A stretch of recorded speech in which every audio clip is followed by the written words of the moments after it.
This video is not intended for children. Viewer discretion is advised. If you haven't already, please like, share, and subscribe. Thank you. Thank you.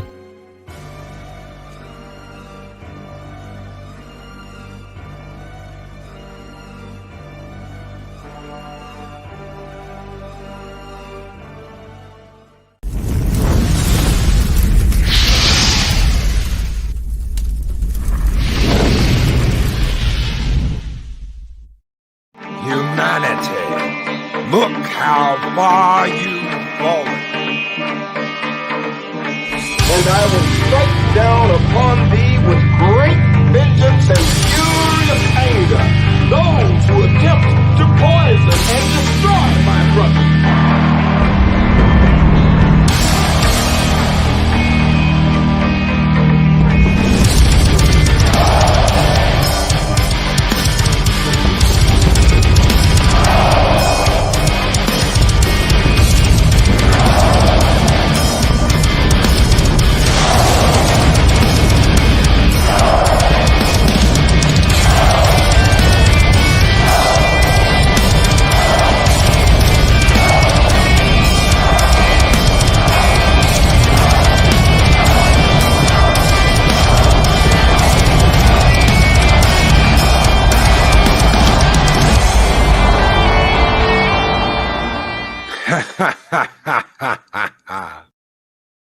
Greetings, one and all, and welcome to Mornings of Mischief. I'm your host, Stone Loki. Good morning, Biggles. Good morning, Biggles. How are you doing, brother?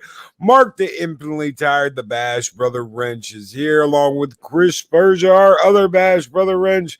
Good morning to Purple Valkyrie. Good morning. Good morning, Shockwave, Sit Room, Arwen Avalon. Good morning. The Guardian of the Void, Lady Mist, is here. Good morning, Lady Mist. Keely Chow, Roll Tide, brother. Roll Tide. Good morning, TD. Adega Outlaw, the Doctor of Disaster and Destruction, is here. Ladies and gentlemen, Kendra L., good morning. Good morning, Kendra. Project Storytime. How are you doing this morning, Josh? How are you guys doing? Snorted Boobas Cuber. Hello. How are you doing, man? Pod Racing Palpatine. Good morning. The Fixer One. Good morning. Good morning, everybody. How are you all doing this morning? I hope you are having a great Wednesday. We are here with Stephanie from Smugglers Cantina. How are you doing this morning? I'm doing great. Hello, everybody. Hello, chat. Had an exciting morning, like I was telling you before, but it has finally calmed down. It's cloudy and sort of gray here in central Pennsylvania, but it is what it is. It's August, you know. Yeah. So. Yeah, that's like Missouri in the winter. There's just, you never see the sun. It's like the sun comes out back out in spring, and you're like, what is that? Yeah, I remember that. What is that? Yeah, it's here. It's been a little more wet, I guess. It's usually kind of dry here in August. And let me tell you, when it's humid out there, so if the sun comes out, it's gonna be effing miserable. I mean, and I hate humidity. It's one of the reasons why we did not choose Florida when hubby retired from the Marine Corps. We chose Pennsylvania because we like it here. We like it in this area. And Florida's it's a great state. The governor's awesome. But I can't do the humidity and I can't do the bugs. I can't. I mean, you wake up with a palmetto bug flying around in your room and it kind of sucks. You know, it just can't do it. You just can't do it. So, I mean, kudos to the people who can, though. But it's not bad here. So far. So anyway, I mean, we've been here he retired in 2018, so we've been here since then. And brand new house, nothing really to complain about. So we're still settling in though. So it's a learning curve. It really is. It always is when you move. It's always you always got to kind of ease into it. Mexican Iron Man with a 1999 super chat. Thank you, brother. He said, "Oh my God, I'm so excited. The queen of women of the fandom. Yes, there are other princesses and handmaidens, but right here is where good looks meets intelligence meets true fandom knowledge. It's my sister Stephanie. All hail." Thank you. Thank you. Thank you, Mike. I really appreciate that. I'm kind of embarrassed by that, but hey, I'll take it. Whatever. I have been here. I started my channel, I think, in the spring of 2017. So, I've been here a long time. And it was growing pretty well, and then it didn't. But I'm not looking to brand myself or do anything. I'm just, here throwing truth bombs. That's it. That's what I do. And it's been a good time. It's been a good time. Been a lot of roller coasters, but as far as hanging out, I've met a lot of really great people. Mike and Andre and Tom and you and Purple Valkyrie and the guys at EBN and a bunch of other people. And I have some really, really good friends I've made from a long time ago that I'm still hanging out with too. That this is what it's having this YouTube channel has done is I find a lot of people who think the same way. I think a lot of people came to the fandom, came to YouTube, came looking after. I think The Force Awakens. I think that's when this started, because that's when I started asking questions about what are they doing, and I started my channel, and then I discovered a lot of other channels, and I just suddenly realized there are a lot of people who felt the same way, that this wasn't going the way it should have, and I am not nice about it.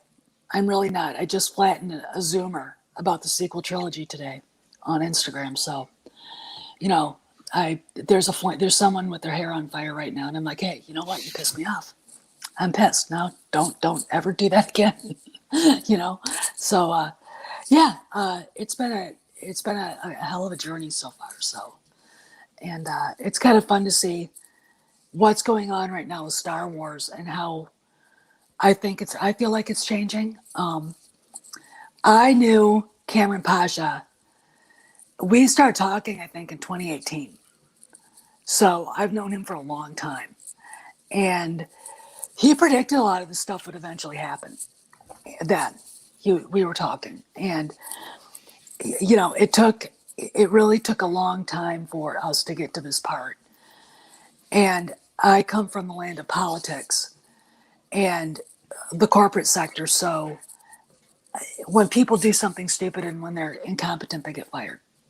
Yeah, you would think that's the way it's always been. That's the way it's always been when since I was born, was you do something stupid, you do something incompetent, you run something in the ground. That's it. Sayonara, bucko. Don't let that door hit you in the ass on the way out. You don't get freaking promoted. Yeah. And it's really, when you look at it from the outside in, that's the illogic. But now that I know enough about it, and I hear Andre and Tom talking about it, or Andre and Tom and Cameron, I suddenly realized that it's these people, Kathleen Kennedy, and people like that, Alex Kurtzman, entrench themselves and negotiate themselves in the places. They're like wood ticks. They're like deer ticks. And they don't have to be accountable as long as they've got people on there, standing behind them. All right. And Kennedy, I'm going to say this, and I think Mike has heard, and a lot of other people have heard me say this. Kennedy is not so much as talented as people think she is. It is the men she has worked with. I've known women like that in my life and in my own family. One person in particular is a very wealthy person. But it was her husband who built the business model. It's her husband who invented all the things that they sell now. And she is out there pretending she was the one that did everything. And it's very difficult to convince other women that that's what happened. All right. She's not J.K. Rowling. She didn't just sit down at a cafe with no money with a notebook and start writing Harry Potter. Okay. This is not how that happened. That is a story that really is something that, women should look at. She didn't pull herself up by her own bootstraps. So she was already successful when she did this. So it's like, you know what? I can't do phony. I can't. And I've seen it before. And one of the reasons why I don't respect her is the mythology she's built around herself and the mythology that other people, the women especially around her, have built. She is not the first female studio head. Lucille Ball is. Lucille Ball and Desi Arnaz were the ones that built Desilu. She was the president of Desilu TV Studios that gave us Mission Impossible and Star Trek. Okay, that was her. That was Lucy. Okay, then you get Dawn Steele and you get Sherry Lansing and the rest of these women who run studios. They really were part of the boys club, and they had to fight the boys club. Okay, and Kennedy just kind of floated along with it.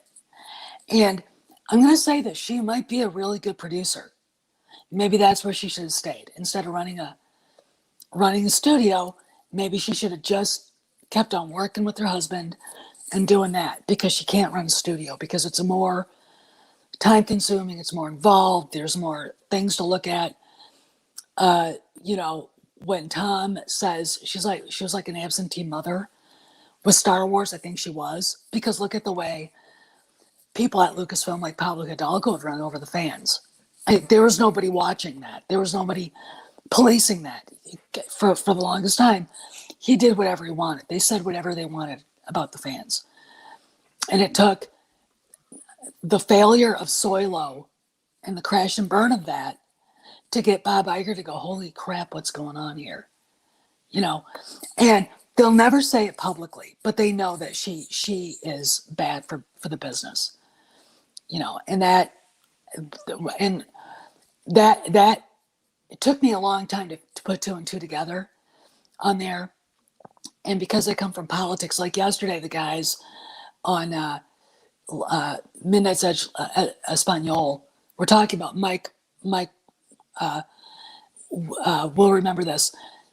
There was a letter sent from 3 congressmen, and they got the name of one of the heads of one of the gaming companies wrong. The person they addressed had actually not been the head of this gaming company for a few years.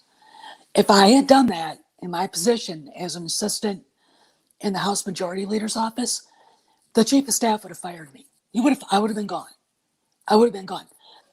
That is incompetence, and that is what we're seeing in Hollywood, in our government. Oh, right now we are, and in other companies. They're not taught to care about what they're doing. They're not taught to look at the details. And if you aren't detail oriented and you're going into a business like actually running a movie studio, you have no reason to be there. No reason at all. And George trusted her too much, but I think he's a trusting guy. I mean, and I've got theories about why he didn't show up to the Rise of Skywalker premiere. Oh yeah. And when I honestly believe this, when she says it is my job to protect these characters, before the transition was completely final, when she says it's my job to protect these characters, these stories, I honestly believe she was being honest at that moment. It was after that, when Disney said, no, we're not going to do this, we're going to do this is what we want you to do, that the shit she was like, okay, she bent the knee, she did what she was a good little princess and did exactly what she was told to do. That and the fact that I don't think there is a rumor, and I believe Doomcock on this, that she doesn't like Star Wars and wanted to change it herself, that it's too boy oriented. And she took it upon, look at the people she hired for the story group. The Force is female. It's like, you don't even know what you're talking about here. If you're talking about Star Wars lore, the Force doesn't, why does the Force, that doesn't have a gender, for crying out loud. And I think it was a combination of Disney wanting to put their stamp on it and her saying, oh goody, now I can feminize this awful franchise that was only aimed at boys and bring the girls in. They need to have the girls come in. And it's like, well, you didn't do a very good job now, did you? Because the girls don't care about it. They don't. They don't buy the stuff. Even when you ask, you're talking to a girl who likes the sequel trilogy. They don't have any of the merchandise. They don't buy it. They don't buy it. And it's like, you missed an opportunity. Women don't normally like this stuff anyway, and that is a natural thing that women, that's the way we are. I was a weirdo. I liked it. Okay, I admit I was a nerdy girl in school, but there were very few of us when I was back in the early 80s that liked this stuff. And, and another mythology that they put together that a lot of the story group and their writers put out is that women were never welcomed. It's bullshit. The guys were like, oh my God, there's a girl like Star Wars. Oh my God. I'm like, that's not how it goes. That's not how it went. I don't remember it that way.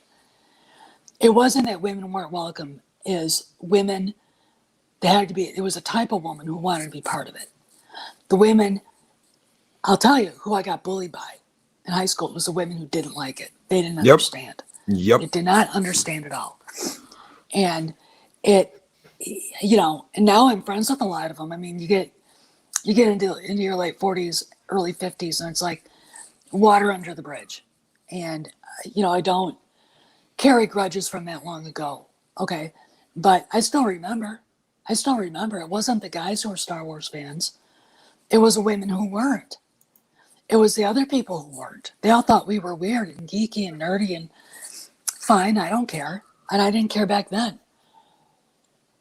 No, there's a story I've told on this show multiple times about a woman who did this interview that was going to play D&D, and she talked about in high school she made fun of the people that used to play D&D, but now that she plays D&D, the game needs to cater to her pronouns and all of this horse shit. Yeah. You know what, you didn't care about this. You openly admitted you made fun of people in high school. Yeah. Now this game needs to change to suit how you think it needs to be. And these companies bend the knee. They just bend the knee and they do what they're told. Yeah. And it's disgusting. Well, and what's really funny is that, like, we'll go back to Lucasfilm. They can't sell the books. I go every week to the Targets. And since Justina Ireland, who literally teaches school in York, Pennsylvania, I could drive to her school in 20 minutes. That's how close it is. That book just came out, and it's been out for a month. And I go there every week to see if any of them have left the shelf, and they have not. Meanwhile, I picked up this. Yep. There. And I picked up this there, and they're gone. I grabbed them when they came out, and they're gone. They're gone. Yeah. They can't sell this stuff. They can't sell their SJW stuff. The sequel trilogy characters don't sell. And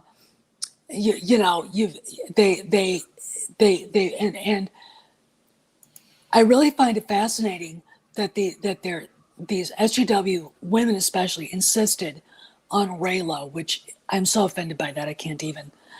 And the rest of the stuff, but they don't follow through. They don't follow through. I'm wearing an Empire Strikes Back t-shirt. Here it is. And it's got their opening scroll on the back of it. I follow through every day.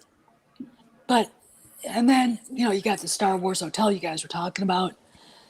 And I'm like, look, I have the cash now. I could go with some friends and stay there, but I don't want to because it's not Star Wars to me. That hotel should have catered to adults because those are the fans that can spend the money and have stuff for the kids and let the kids go off and do their thing with a group and let the adults just go play.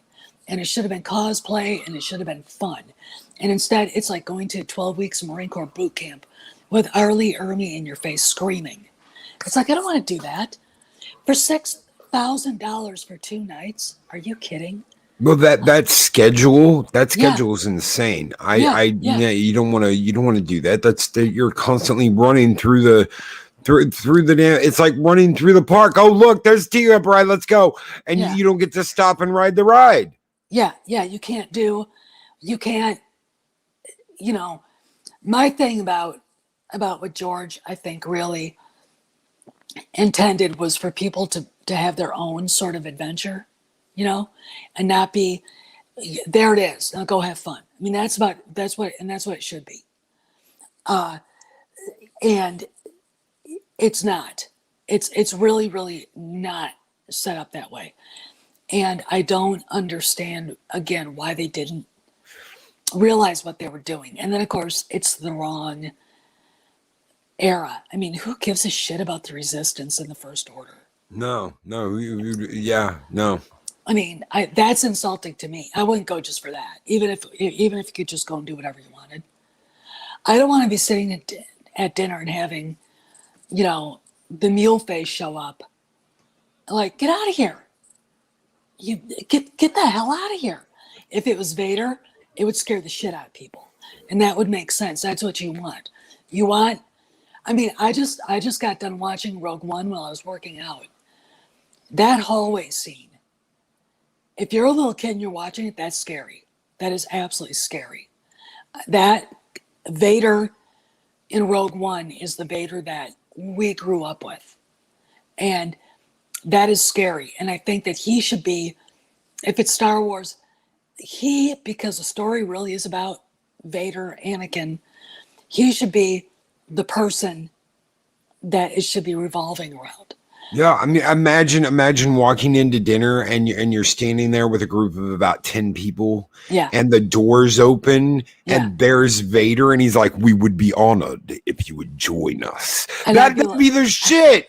I know. And it just like, that would just be so freaking cool. But no, instead we got, I mean, I'm going to say this. I can't stand Adam Driver. My husband retired. He's a 30-year Marine Corps officer, colonel, right? I've known a lot of Marines. I was told by his biggest fan, I think Kathy Bates, he's a Marine and you have to like him. It's like, do you know how many Marines I've known? Do you? Thousands. That's not impressive to me anymore. All right, that's really not. So already you're like, and I think he's pretentious. I think he's overrated. And his voice annoys me. He just annoys me. And part of it has to do with his fans. It really does. I mean, God, you go on Twitter and it's Ray Blow this and Ray Blow that. It's like, bleh.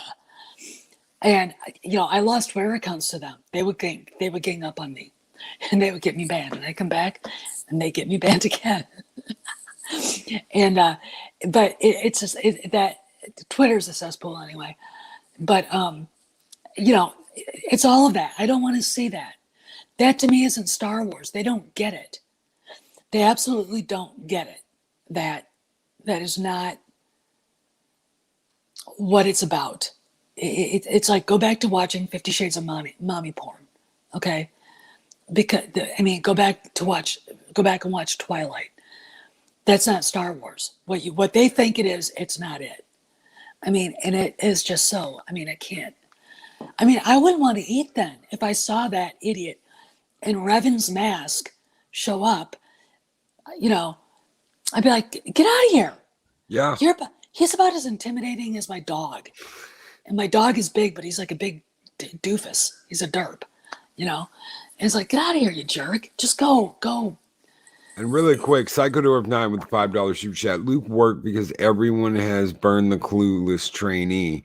Then he learned to kick butt. And Brightest Day with the $1.99 says, "Hail Loki, hail Stephanie, hail chat. Skull, brother, I want to say thank you to you, Brightest Day. Thank you to you, Psychodorf 9, and thank you, Mexican Iron Man. You guys keep the fires burning bright in Valhalla, and this is a special skull going out to all of you guys. Skull!"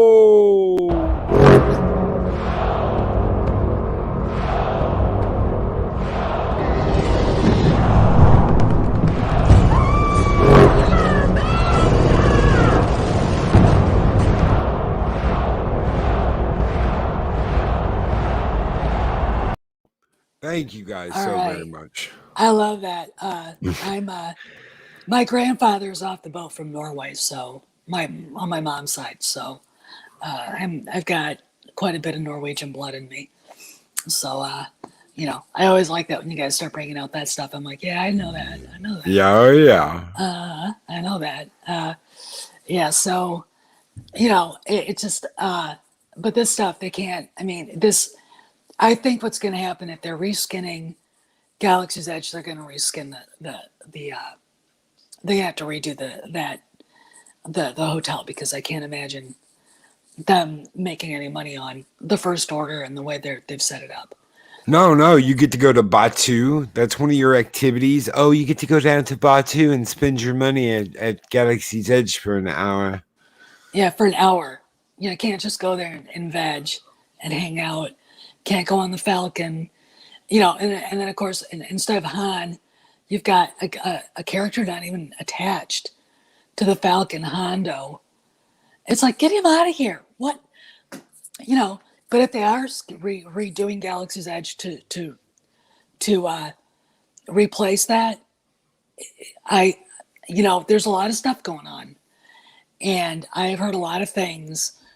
They wrapped Andor in July.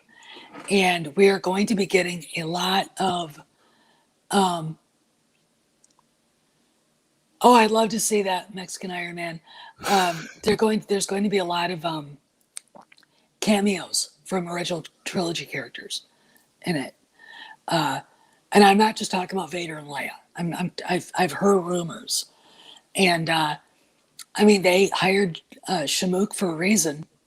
So, you know, and Kenobi just wrapped, and the hyperbole around it, the most important Star Wars thing since A New Hope.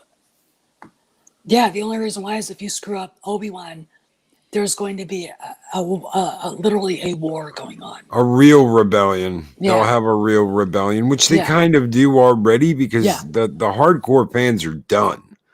The hardcore fans are done. They're tired of it. They don't want to deal with it anymore. Yeah. And you've got some normies out there that are, but you screw up Obi-Wan and that's your ass. Yeah, yeah. And what they did to Han was criminal.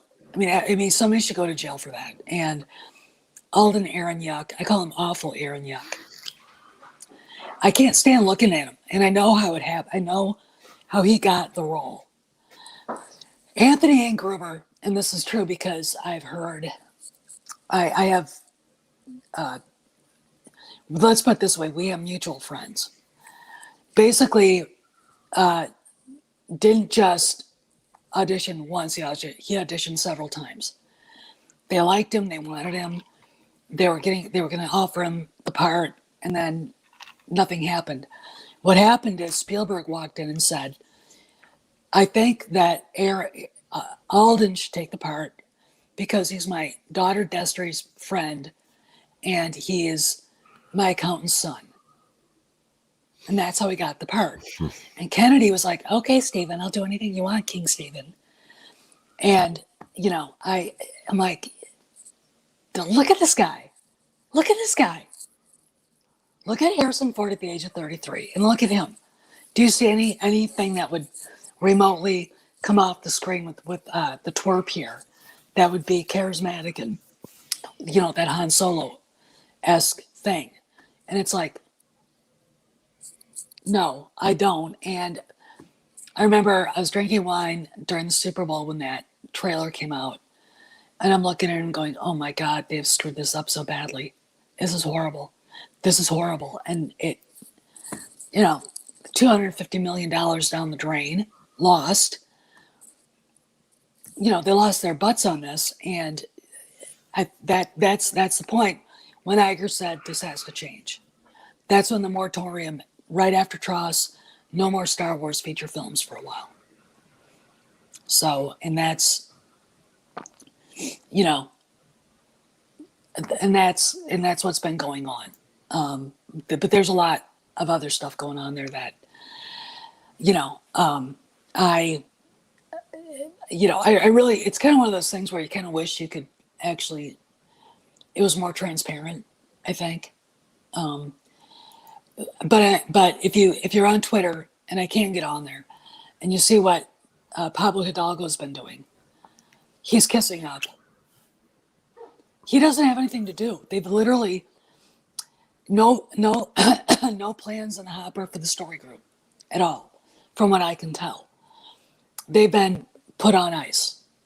And I in the debate rages between a friend of mine who I actually called him out. Is he's either gone or he's going out the door, because he said something to a friend of mine, and this, if you're smart and you can read between the lines, you're going to see a lot about what, because I've memorized this. My friend said, "What are your plans after Kathy leaves? Maybe you should leave sooner. That might be for the best. May the force be with you." Pablo wrote back, "After 20 years, I don't have any plans and I don't know what hers are." Wow. And I'm like, he knows it's over. He knows it. It's over. And now he's all a big Rogue One fan. And I'm like, the only movie that made any sense and did anything that actually, that people actually still like.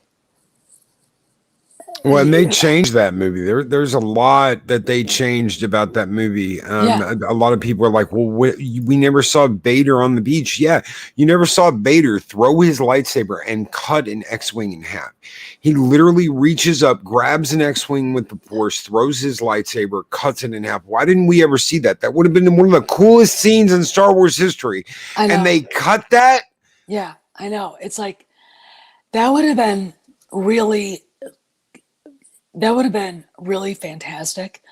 The hallway scene, though, that was pretty, I think a lot of times when you've got something that's supposed to be child oriented, Disney really worries about how dark it is. But when you watch The Mandalorian, you see people getting shot. They're stormtroopers, so you don't see their faces. I mean, the Bad Batch, they're lifting the helmets off the stormtroopers. You see dead people. That's really dark. If it's for kids, why are you showing that? You know what I'm saying? Yeah. The Clone Wars on Cartoon Network. Yeah. That had some dark crap in the Clone Wars, and that's one of the reasons why we all loved it. Yeah. Was because it wasn't just, oh well, look, stormtroopers, they're for little kids. No, it was like it was made for everyone. You keep hearing that, oh well, we want to make this for everyone. Oh, you didn't have to. It was already that way in the first place. Yeah. Well, then of course, my favorite is when you've got somebody like at Lucasfilm saying, well, it's for kids. No, it's not. It's for everyone. George said it was for everyone. And they'll quote him out of context. So it's like, that's not what he said. If you ever want to get an SJW or someone who likes what they've done to really make themselves look stupid, have them quote George Lucas out of context. It's like, it's not what he said. This is the whole quote. Stop doing that. It's like when you get somebody religious saying, you shouldn't judge. But that whole passage is about 5 long paragraphs. It's like, that's the first part. It's one little sentence, and it's the opening line to a great big huge, soliloquy about things. And it's very convenient for the ignorant, I think, that are very comfortable being ignorant, to quote people out of context. To quote things, to fashion a narrative that doesn't challenge their thinking. Because if it does, they get uncomfortable. I think that a lot of these people are afraid, and they don't, here's the deal.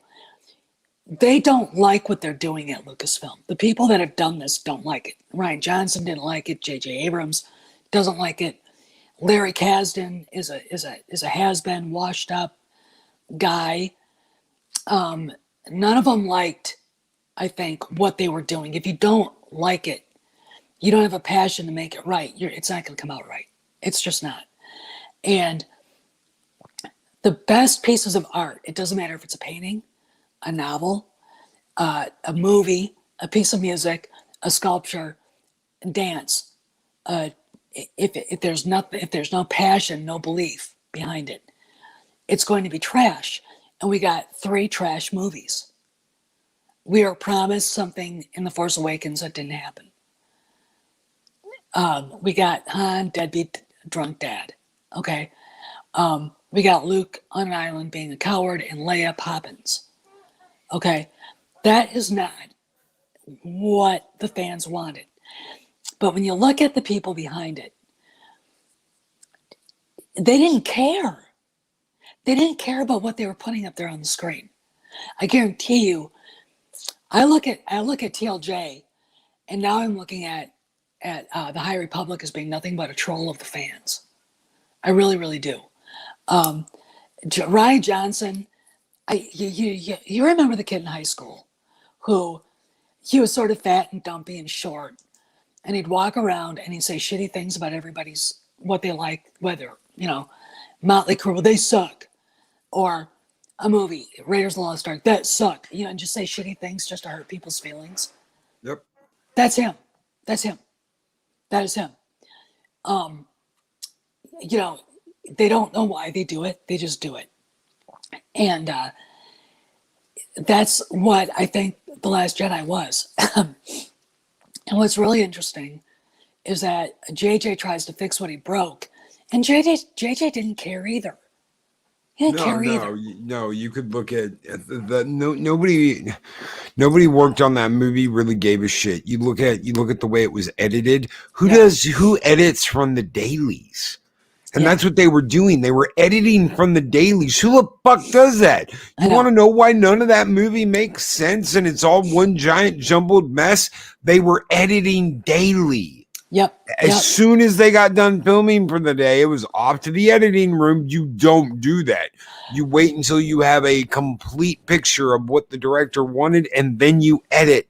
Yep. And this is the funny thing. I heard a rumor, and this is back when they were filming, that there were writers being shipped out to England and Jordan, where they were filming the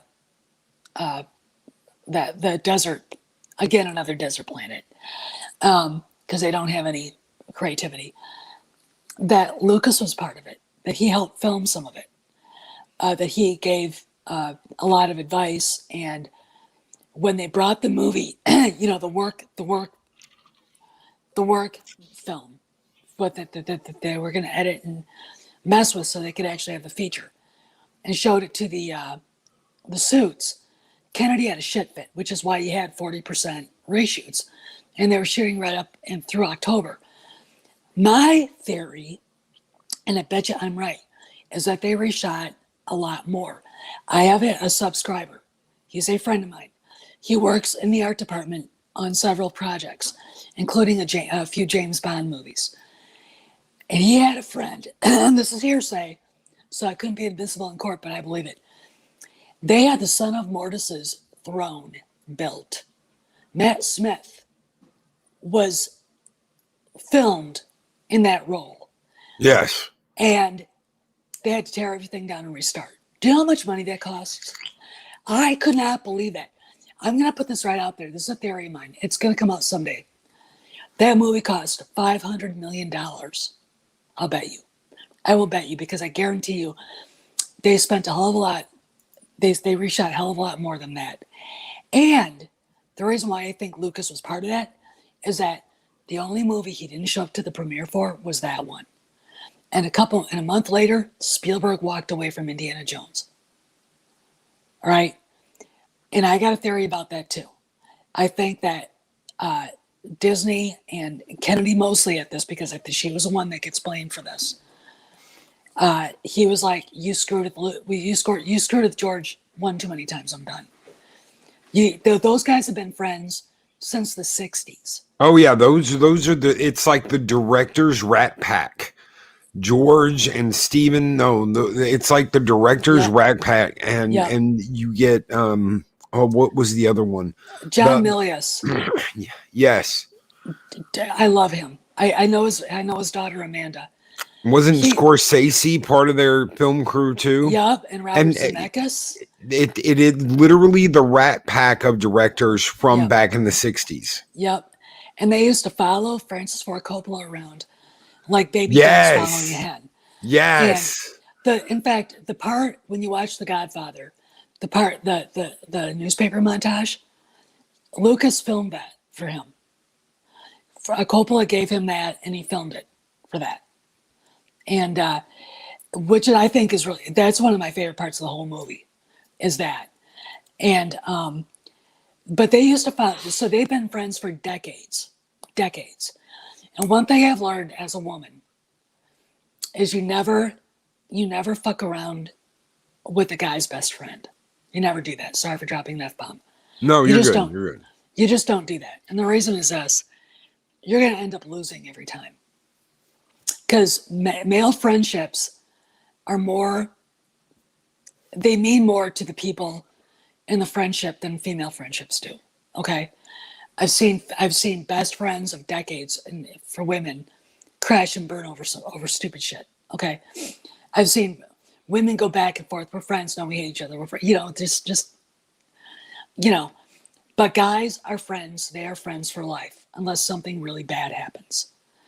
And you just don't do that. And she did. And I'm sorry, but the biggest thing was George not showing up to The Rise of Skywalker was the one that convinced me that they did not want what he had filmed, what he and Abrams had filmed.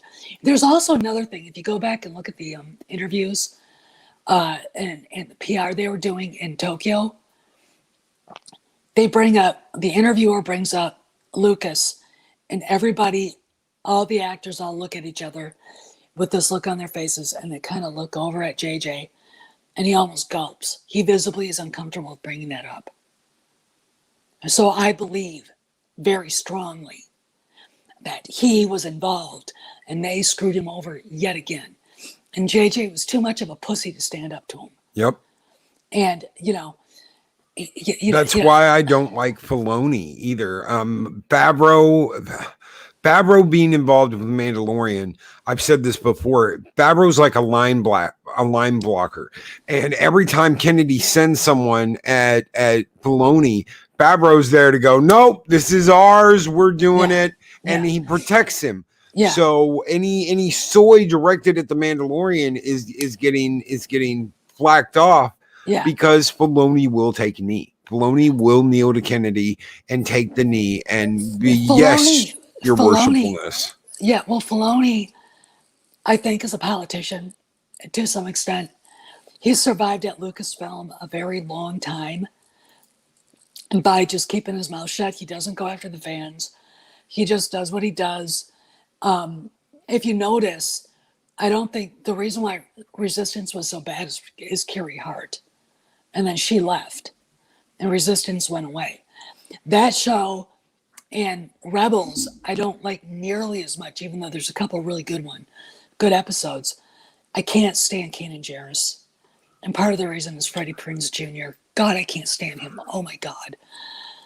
A lot of people are right there with you. I absolutely cannot. Anything he gets involved in just gets sick. I didn't like the what happened after Clone Wars. Can't remember. No. Rebels, was it Rebels? Yeah, Rebels. Rebels. I didn't like. I didn't like Rebels. A lot of people like Rebels. I did not, and that's Disney. Disney came in. They brought little soy boy Freddie in, and I didn't like it. It would have been. It wasn't well thought out of. But again, Carrie Hart, if you remember her. She was the small black woman with the big afro that Kennedy hired. And she was really, really bad. There are stories about her, and she's very militant. She's a very militant SJW, critical race theory freak.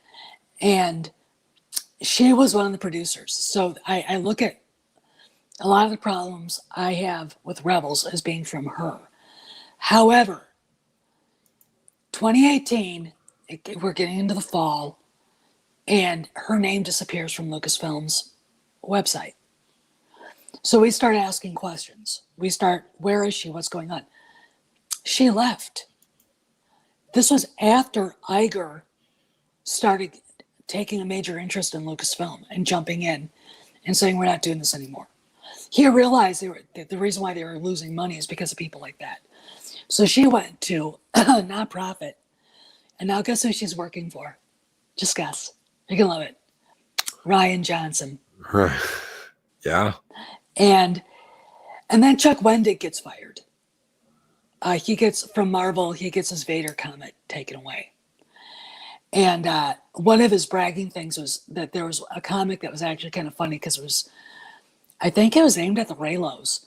There's a nurse who is infatuated and completely obsessed with the Vader. And she, every time he comes in for suit maintenance or whatever, she's like all over him, like, and it's gross. And she finally goes into his meditation chamber, surprises him, and he kills her. Takes his lightsaber and just shoves it into her chest. I'm reading that, and I just saw it online, and I'm just like, I'm laughing because that was kind of funny because the look on his face is like, what the fuck, you know? And I was laughing, and Wendig wanted to make that character gay, and it's like, what? Why? You know, these are the things. It's like, you sit there and say it's for kids, right? And then you go back and you do this stuff. That's not for kids. I wouldn't let them watch that or read that if we had kids. You know, I just wouldn't. And the reason is they already have a hard enough time growing up in this crappy world without this crap. Yeah. If I had kids, I mean, you know, I get into debates with my mom-in-law. I'd be like, we're homeschooling. I can't do this. I don't even want our church school with the influences there bothering them. You know, them coming home with crap. Mommy, am I a boy or a girl? What? Well, the teacher said, oh, I'm calling the teacher right now. That would be me. And that would be hell. I mean, you know, I just can't. So no, that didn't need to be in that, first off, but Wendig did that to himself. He went online attacking Judge Kavanaugh and saying horrible things. I mean, and you know, Marvel just said enough is enough. He's got to go. And that was it. You know, so this stuff has been happening. The changes at Lucasfilm have been happening for a long time. And, you know, like Cameron said, this is going to be a long, drawn-out affair. Now, if you ask me, do I believe Kennedy's gone? I think there's a good chance that at the end of October, she's not going to be re-signed to another contract. I also think that there could be a possibility that she's given a 1-year contract to finish Indiana Jones because they're going to wrap the movie in October. They've got filming in Sicily, and I think that's it. And then they're going to wrap the movie in October. And now, again, I don't think she needs to actually be president of Lucasfilm to finish this movie. She's a producer on it, so why is she there? But the reason why I say that is because at Star Wars Celebration next year, there's supposed to be a big announcement coming, big one. And I think it's probably going to be the new president of Lucasfilm. That's just my assumption. And I think and a lot of people want to disagree with me, but I think it's going to be Favreau. I think that he's proven himself that he loves what he's doing. I think he's smart enough to run a studio. And with Filoni there and Mohsen Gupta, he doesn't have to be Johnny on the spot everywhere. He can do more creative stuff. And Sen Gupta, she's an accountant. She's a bean counter. And that's what you want in a producer. So she's going to be the money. She's going to be literally the CFO. And she has been. These changes have been going on, like I've said, since 2018, the summer of 2018. So we're going to get something big happening either in October or in May. But we'll see. I mean, from what I can tell what's going on, Kennedy is not involved with Star Wars anymore. They can sit there and, Leslie Headland can do her interpretive dance about the Acolyte, and Patty Jenkins can do the same thing with Rogue Squadron. But there are no franchise movies being made. Taika Waititi said a while back now, his movie's been put on the shelf because they're restructuring at Lucasfilm. Yep, and it's almost like they got demoted to TV. You saw what happened with the sequel trilogy. Rogue One was epic. I liked Rogue One. Yeah. But then you got Solo, and it was failure. And there are people that'll argue that, it made this amount of money in the box office. Do you know how much money they spent making that movie? Yeah. Do you know how much money they had to pay the theaters? They had to pay China. They only get 25% of the take from China. Yep. So when you break all that down, they did not make any money off that last movie. And The Last Jedi was a failure. Yeah. Well, The Last Jedi, it is, it was like, oh, you want a funeral for Han? Fuck you. You want Luke to be Luke Skywalker? Fuck you. You want Leia to be Leia? Fuck you. Everything that the fans were looking for was a big middle finger back. And when we complained about it, they attacked us.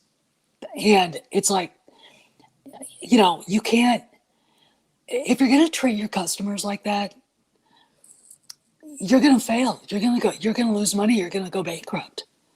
It's like going to a restaurant you've gone to for 40 years, a really good steakhouse, and think Peter Luger's in Brooklyn, and you order the Delmonico to share because they're the size of a freaking, they're 2 feet long, they're huge, and it's the size, everything's great, and this is what you do once every couple of months because you can't do it every week. I mean, you just can't because your cholesterol will be into the the thousands. And they sell it to the sous chef. Sous chef is not a talented person. They're just merely doing what the head chef wanted. Yep. Sous chef gets it. You order the Delmonico. It's not done the way you want it. The sides suck. So you go to speak to the manager, and the manager's like, well, you don't like it? This is what we do now. Up yours. And that's what it was. That's exactly what it was. And The Force Awakens, I think Ethan Van Sciver's right. The Force Awakens made $2.3 billion because of Harrison Ford.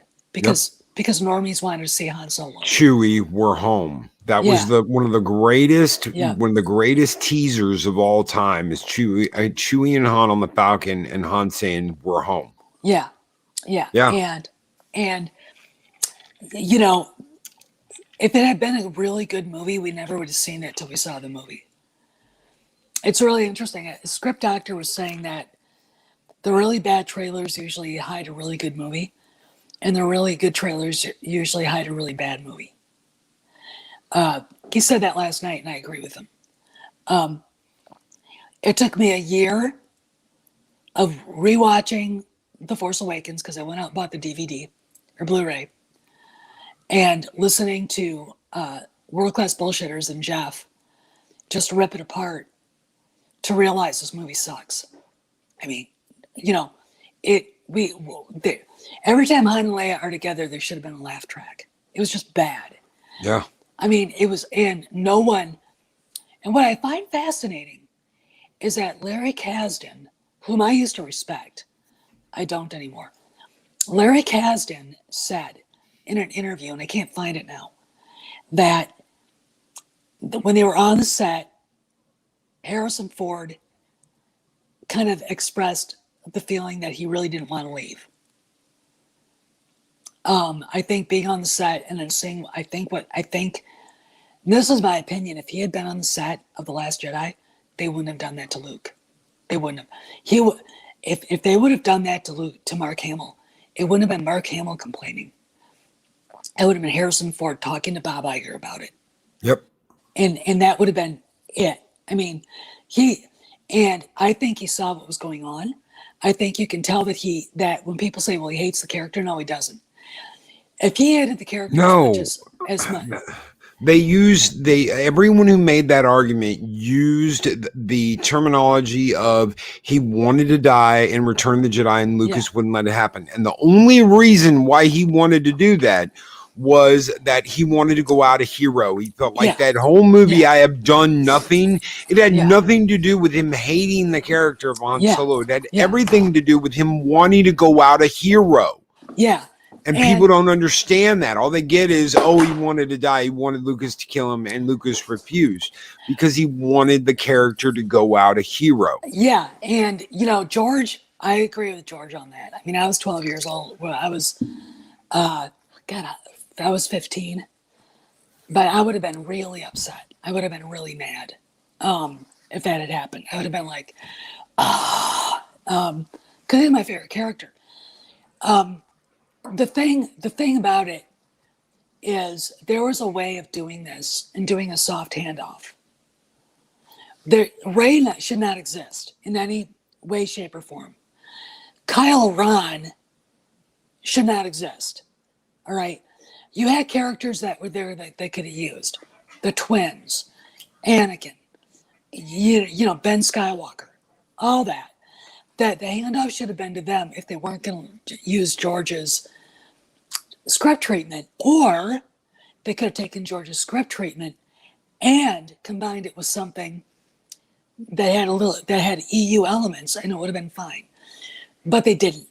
And everyone's going, well, they didn't have enough time. It's like, I could come up with a better story in 6 months. I could come up with a better story. And what they did, they totally trashed the characters. Now you have people who were never Star Wars fans who hate the original OT characters. Because, and it's like, that's not who they were, though. That's not who they were, though. And now, with all the changes going on, you get the people who are actually fostering this and moving this along at Lucasfilm, now going back and talking about how much they loved all of that stuff.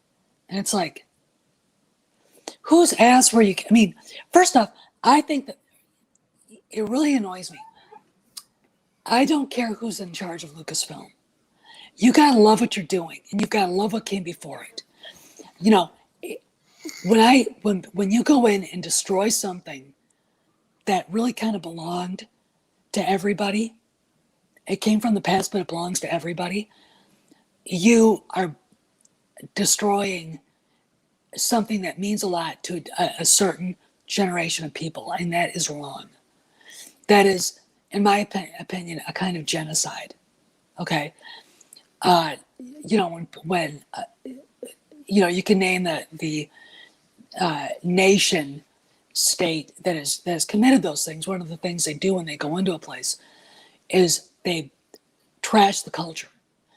Oliver Cromwell would not allow the Irish to speak Gaelic. All right, that's genocide. If you're not allowed to speak your language,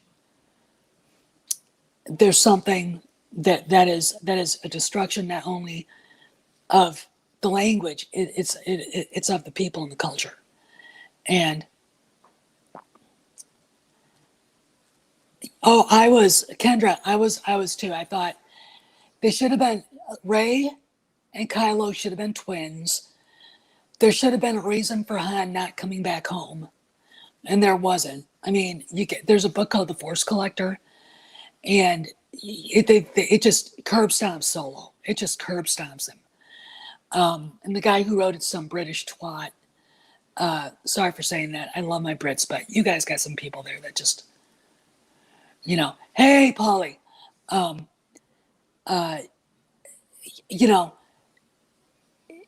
but this is they were designed to destroy the original trilogy for a reason. And it's like, I don't understand why, but then I thought, look at the people who like this. Look at where they lean politically. They're not merely to the left. They are far to the left. They believe in all this propaganda they've been poured into. And white man bad. Look at who works or worked for the story group. Carrie Hart. You got that, what's her name? There's another one. There's a bunch of them that are just scary. They're just scary. Jennifer Heddle runs a Star Wars publishing thing for Disney. When the movie or the Galaxy of Heroes came out, or Galaxy of Adventure came out, and shows Leia being rescued by Luke, I've got the tweet, yelling, I would have, she basically called him a fucking moron on Twitter. And she does Star Wars publishing. These are the people who are doing were doing Star Wars. They hate the original trilogy. And I'm like, you do realize that the guy who wrote it was a hardcore Democrat and hippie, anti-war, anti-Vietnam. No, they don't. None of that happened. None of that happened. There was nobody like them until then. Yeah. And Pat S. really quick wanted me to say thank you, Stephanie. I've been riveted by the stream this morning. Thank you. I tend to talk a lot, so it's kind of fun to just sit down and kind of just sit and talk about what's been going on. I mean, I even wrote a timeline about all the things that happened, and then the rumors that have been going on. I think here's what I think. I think a lot of the stuff oh, great. Thanks, coffee. I think a lot of the stuff we've heard about Lucasfilm itself is, oh, you're right, Purple Valkyrie, is true about Lucasfilm. I do have a feeling that the sequel trilogy is going to be written out. There are, with this Visions thing, and there's one artist, one animator that is exploring what happens after the Rise of Skywalker, but it's not canon. So I'm like, I'm really I don't like anime anyway. Sorry, I'm not one of those people. So I'm really kind of meh about the whole thing. The Indiana Jones stuff, yes, Harrison Ford got hurt. How badly, we don't know. I've hurt my shoulder pretty bad. I've been bucked off a horse, and she really beat the hell out of me. Not my horse, but a long time ago. Hurt my shoulder and popped my right arm out of the socket. I popped my arm back in. Her like a, jumped on her back, rode her back, which is what you're supposed to do. And I couldn't lift my arm above my shoulder for at least a month. Yeah. And it was nothing but a soft tissue injury. Watching Ford ride a bicycle all over London, it's like I wasn't allowed to ride a horse. Why is he allowed to ride a bike? He could be saying, F you, I'm going to ride anyway. Knowing him, I mean, that could be the thing. But I don't think it was as bad as people think it is. And I think that, anybody out there in the chat can correct me. But I think when that did happen, I think the insurance company who underwrote the production, because every film is underwritten by an insurance company, went in, talked to the doctors, studio talked to the doctors too, and told them, under no uncertain circumstances, are you allowed to do anything like that? So you get to cool your jets in London until we get back to Pinewood. Okay? And that's exactly what's going on. And I think that's what happened. I don't think there's any reason why he couldn't do scenes where he's talking to people, like those kinds of things. So I don't know what they're doing, but they've really got him kind of isolated right now. And it's like, he can't be that hurt. I really can't see him being, because I've hurt my shoulder. I saw my dad popped his arm out of its socket and he got in a snowmobile accident. And my brother, they're both 6'3". My brother landed on top of him. Oh. Yeah, so that was a bad thing. But he was on ice for a while. So I don't really know what's going on, and we probably never will. But as far as will this movie be good, Um, I don't think it has anything to do with time travel. I think everything that you're seeing as far as what looks like back in Nazi Germany and escapes and everything, it looks because they've got the marks on the face. I think is probably they're going to do deep fake on that. So I think that's just flashbacks, but I think it's going to be something. I think it's going to be very, very interesting. I really, really do, and I'm hoping that it'll be a good end for the franchise with Harrison in it, because he deserves. I mean, he deserves a break with all this. I really think when I look at Star Wars, they really screwed him and Carrie and Mark. They really screwed Mark. If Harrison had been in TLJ and in The Rise of Skywalker, a lot of this stuff would not have happened. Yeah. He holds that much more sway with people than Mark does. I mean, Mark is on Twitter all the time, virtue signaling like a cricket looking for a date. Yeah. Oh yeah. He wants to work, and he knows right now that's how you get to work. A lot of these people that are doing what they do, Yeah. Even Kevin Smith, know that if you're pandering and you're sucking up to them and you're being a good little soldier, you get a promotion and you get another movie. Yeah, and that's a fact. That's exactly what it is. And addressing Gina, I've got an opinion about that. I did a piece of writing for Andrew Breitbart, and I know that's where Ben Shapiro got his start. And I've got a lot of friends who know Ben, and they don't like him. Okay, and they were very much doing things for Breitbart. They worked for the site. I got there through one of Andrew's editors, a guy named Mike Flynn, who weirdly passed away of the same thing. It was weird. Very young when he died. And it was very sad. And I'm not really impressed with Shapiro at all. And I would have cautioned her, if she's happy doing whatever, whatever. But I would have cautioned her, it's like, if you get yourself stuck in the conservative ghetto, your neighbors are going to be Scott Baio and Kevin Sorbo and a few others who don't get any work anymore. Okay? A lot of people are going, well, this is going to be the way to go. People, blah, blah. It's like, when Mel Gibson got himself in trouble, he took some time off and he came back and started doing independent movies. Not with a political leaning bunch of people, just independent movies. And that's how he was able to get back. That's probably would have been the way I would have gone. But as far as her not coming back to Star Wars, and I'm going to say something, and a lot of you guys are going to get mad at me, but it's my opinion. I don't watch MMA. I didn't know who she was till I saw The Mandalorian. Jon Favreau put her name on the map. If she tells him no, and this is after Kennedy's gone and all the rest of the stuff, if she tells him no, I'm done. I don't like people who burn bridges, and that would be burning bridges to me. I come from the political spectrum, and you've got to keep your allies your allies. You have to, or you're gonna isolate yourself, and you're gonna end up sadly like Ron Paul pissing everybody off.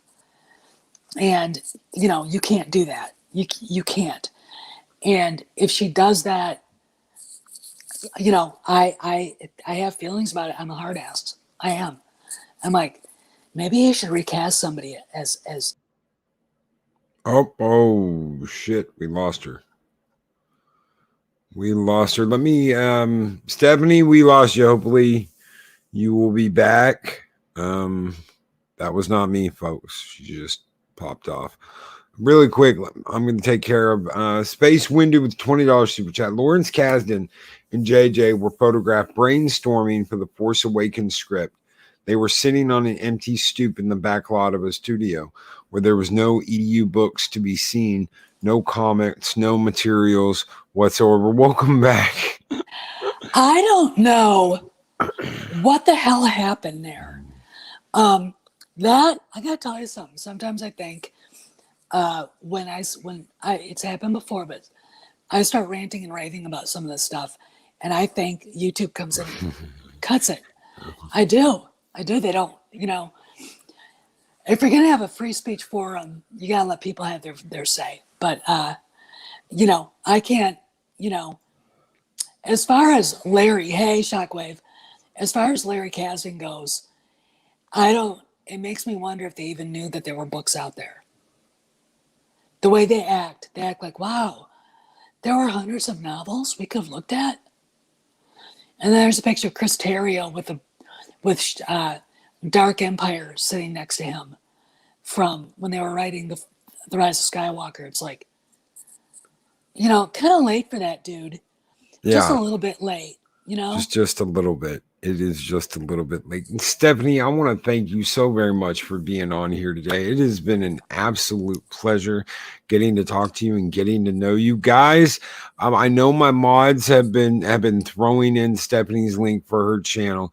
Guys, if you could do that one more time for me, I would so very much appreciate it. Thank you. If you are not subscribed to the Smugglers Cantina, guys, get over there and hit that subscribe, ring that bell, and join a wonderful content creator that has got some very, very interesting theories and ideas about what is going on with Star Wars and Lucasfilm. It has been an absolute pleasure having you on Women of the Fandom today. You're welcome. I would love to get a chance to talk to you again. Yeah. Especially about Star Wars, because I don't really talk about Star Wars much anymore. Yeah. And it's because of Disney. That's just the plain simple facts of it. But thank you so very much for being here. Thank you, guys. We've got Purple Valkyrie coming up in less than an hour. She should be up in about 45 minutes. Don't forget to check out Rise and Shine with the Valkyrie. Big thank you to Gary for the kind words he said last night after I got off of Ord's channel. Big thank you to him. Guys, everyone take care. Be excellent to each other. And we will see you guys tomorrow night or tomorrow morning. I'll see you guys later. Take care, everybody. Thanks for having me on, man. Always. All right. I'll see you later. These videos are tremendous. Like, comment, and subscribe, and hammer that notification bell.